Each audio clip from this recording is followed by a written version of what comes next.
Walking on the road, she seems to become somewhat unsettled. Before I can ask what's on her mind, she seems to collect herself and speak up about something else.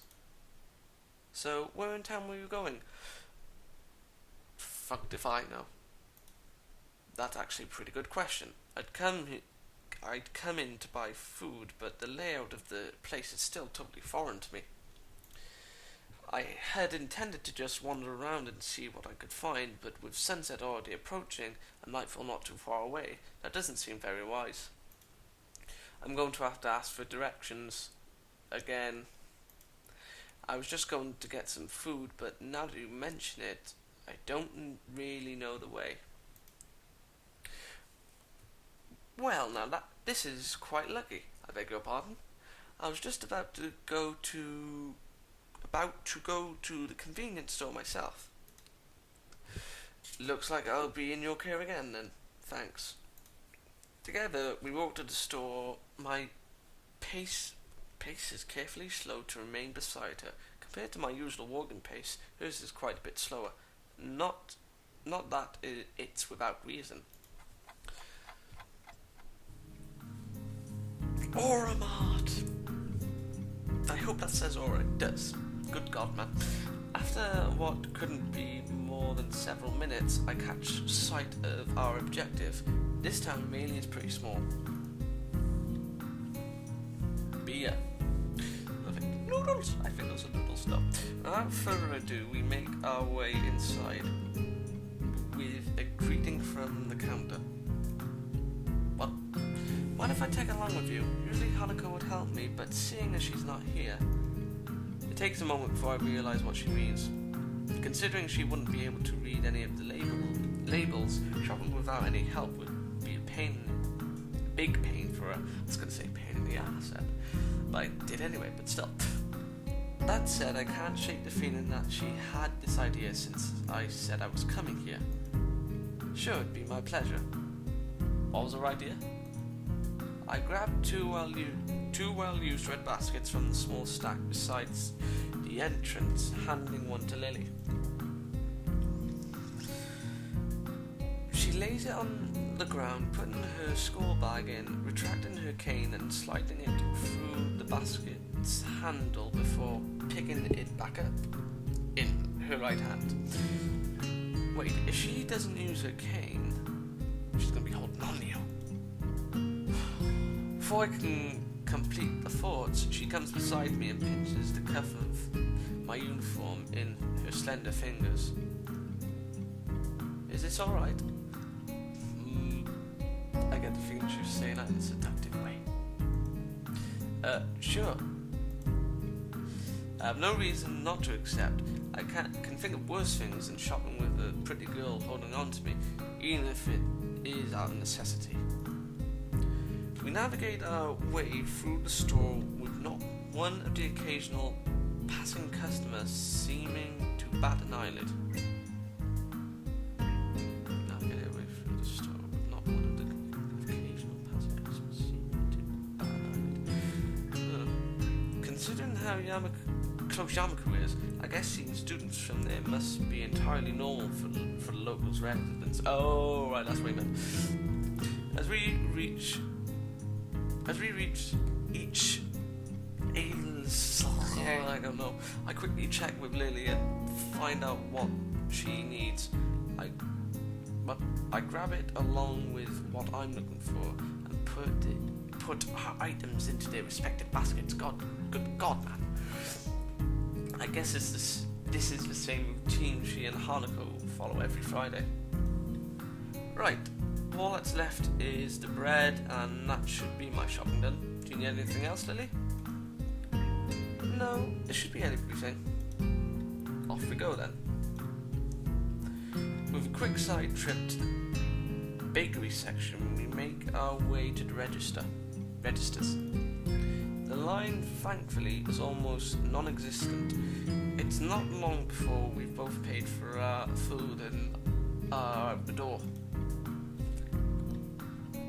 As Lily retrieves her cane and extends it to full length, I waste I waste a minute looking upward at the night sky while holding both our bags. For a moment I try to make the... My God. For a moment I try to make clouds with my breath, but the summer's heat doesn't seem to cooperate. Eventually she rights herself, taking a quick stretch before taking her bag and leaving me to my tube. You tired as well? The festival preparations have been complete chaos. Shizune breathing down my neck doesn't exactly help things either. Hey, she's only trying to get everything organised. Better now than later, right? I suppose I'm going to enjoy relaxing in town tomorrow, that's certain.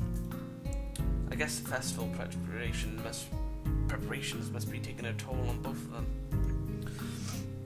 We walk into the quiet street, talking between ourselves as we carry our bags of food and supplies from the store. Wait, what's that? Tempest! I notice a very distinctive figure making its way towards us, silhouetted by the street lamps. For a second I think it's another male student from my class, but as he, or should I say she, gets closer, I recognize her quickly. Rin! Rin! What are you doing here so late? Rin? Lily perks her head, looking like she's trying to focus on listening more keenly. It suddenly comes to me that I should probably interpret the scene for her. It's Rin. It's Rin Tezuka. I think was her last name, from our school. She stiffens at the name. Stiffens at the name and gives a complicated looking expression, something like a forced fusion of a composed smile and a painful cringe. Ah, I understand. You do? I guess Lily knows Rin too. Rin turns to look at us, looking terribly out of it. I'm not entirely sure she recognizes either of us, or at least she doesn't acknowledge it if she does. She looks like a zombie. The invasion has begun. Or a statue. A statue of a zombie. They have a king, or a queen rather. We must strike at the source. But slowly some symptoms of understanding seem to lighten her dark eyes. This is something she must react to. Rin blinks once, very thoroughly. Hello. ... There is an awkward pause, everyone waiting for someone else to say something. What are you doing here this late? I was wondering about that myself, too, just now. What? Some people asked that just before. I assumed they were wondering the same. I didn't know. They didn't know either. I asked, that's why I'm wondering. So that was pretty much it. It's a murder mystery without murder. Okay. They were going that way. Who were going that way? Oh, the people. She turns facing to her right in order to demonstrate the direction of the other people. The direction other people went to, as if that was important. Then rotates back like a mechanical puppet in one of those overly complicated clockworks. For a person who gives an impression of being the quiet type, Rin really does use a lot of words to say things that don't need to be said. Unsure if she's finished, I say nothing. Neither does Lily, who seems equally robbed of words for the time being. I think that both of us are in fact just scared that any response might provoke her to continue. I feel that way when Kenji speaks. I really do. Our stupefied lack of reaction doesn't faze Rin at all. She keeps looking at us expectantly, a calm hint of expression on her blank face. She seems to be that kind of person, always so relaxed. As if bull elephant graded sedatives were flowing in her veins in the place of blood. Do you have amnesia? I don't recall you having anything of the sort, though. No, I don't think that. I think it's that. The other passerby were probably just worried, though. You do look really lost the way you're standing in the middle of the street. Oh, I see. Maybe I should have taken some other kind of pose in that case. I pondered for a while whether I should chase this angle further or give up for the sake of my own sanity. I decide on that later. The latter. It seems that most of the time it's better to not read too deeply into what Rin is babbling about. Talking with Rin is like playing chess with a supercomputer who does seemingly completely random moves as if to mock everything you know about chess. It's like that, except with human interaction. And even if I win, it feels like I'm losing. Damn, it's just like Kenji said. Even when I win, I lose.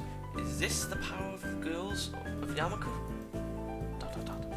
I pushed the thought aside as too dangerous to consider further. It's probably just Kenji's anti-female propaganda getting to me during a moment of weakness. Yeah, maybe taking another pose might have worked. So anyway, you have no idea what you're doing here? She frowns, looking extremely displeased at either my question, its consequences, or the answer she's about to give. I do have some idea. I can't really tell what kind of an idea. That sounds like progress, at least. It really sounds as if she spotted an opening for some kind of...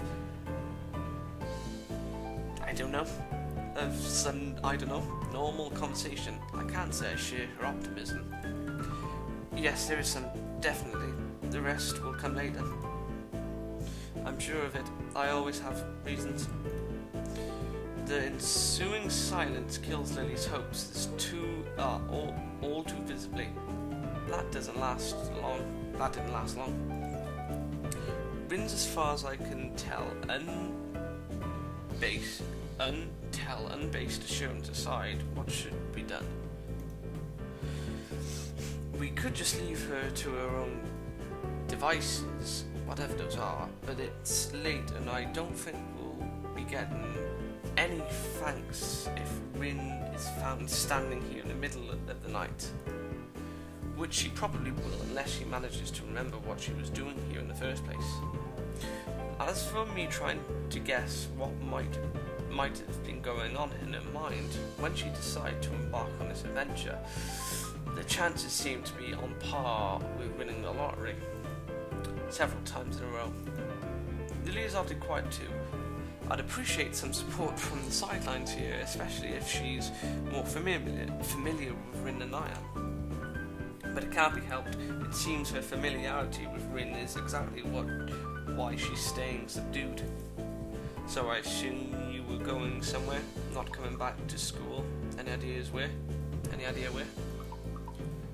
Her eyes widen in shock, and she jolts back in a somewhat artificial way, making it seem like an act rehearsed for situations like this.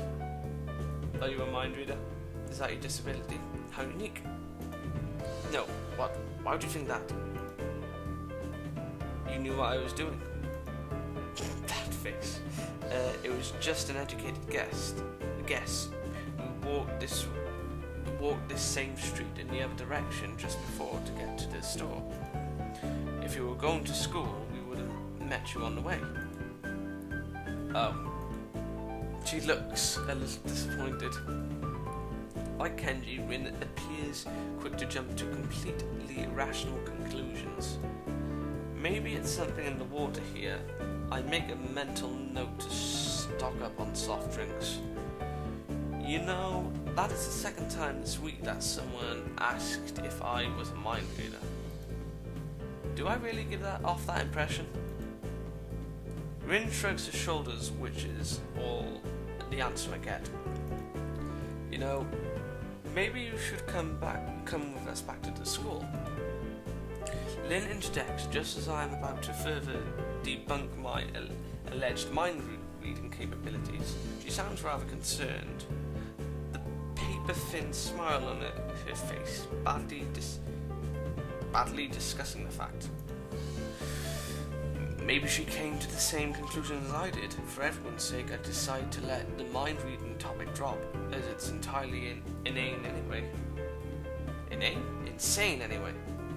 I found a typo error. Unless that is actually a word.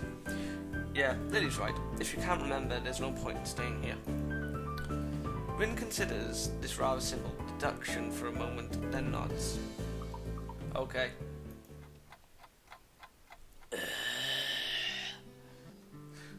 We start towards the school again, having wasted way more time than necessary with this episode. Rin walks along the edge of the sidewalk in her rhythmic way, looking like a mix of sleepwalker and rope dancer, while Lily keeps one hand on my shoulder, tapping at the ground with her cane. Tap, step, step, tap, tap, step, step, step.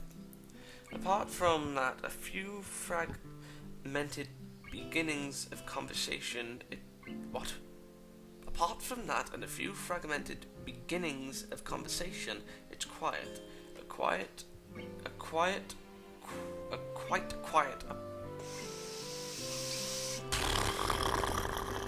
Apart from the relaxing one into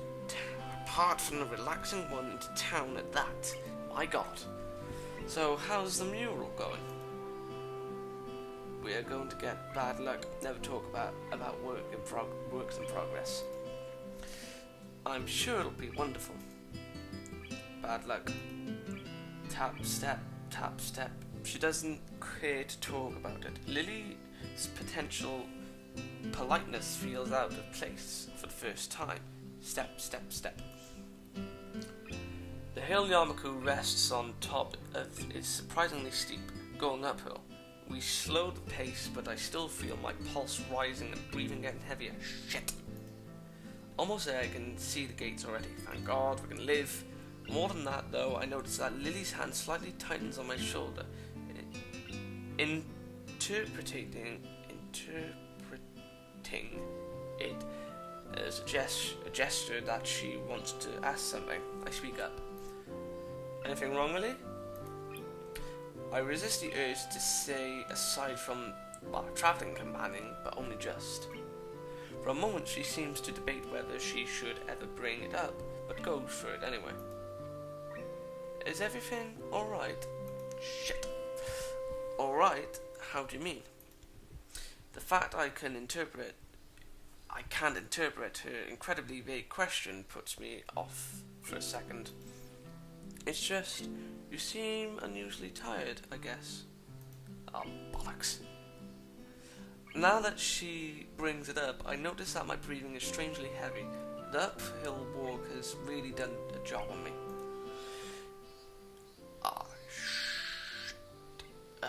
When in doubt, save it out. And I'm back. I don't really want to talk about... Oh, we might as well. Sorry, I'm not in very good condition.